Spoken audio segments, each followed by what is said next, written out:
పత్రి sir ఏం చెప్పాడంటే, ధ్యానం చెప్పండి రా బాబు. ఎందుకు సార్? నాకే లేదు, నేనేం చెప్తానంటే, నీకు రావడం కోసమే ధ్యానం చెప్పు అంటున్నాడు ఆయన. స్వార్థంతోనే ధ్యానం చెప్పండి, ఎందుకంటే మీ వెనకాల ప్రారంభ కర్మ ఉంది.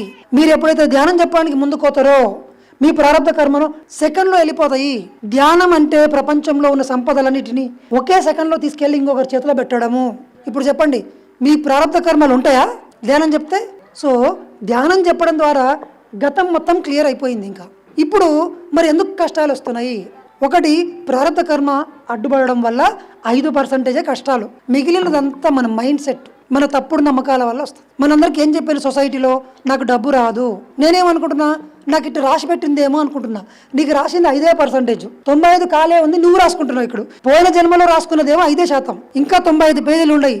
ఆడ కారును నింపొచ్చు, డబ్బులు నింపొచ్చు, చేమను నింపొచ్చు, కానీ తప్పు నింపుతున్నాం. ఎప్పుడైనా గుర్తుపెట్టుకోండి, గతం మీ మీద ఎక్కువ ప్రభావం చూపించదు, కానీ మీ మనసు కనుక శూన్యం కాకపోతే మొత్తం గతంలోనే జీవిస్తారు. ఎప్పటికీ ఈ క్షణంలో మనిషికి అవకాశం ఉంటుంది సృష్టించుకోవడానికి,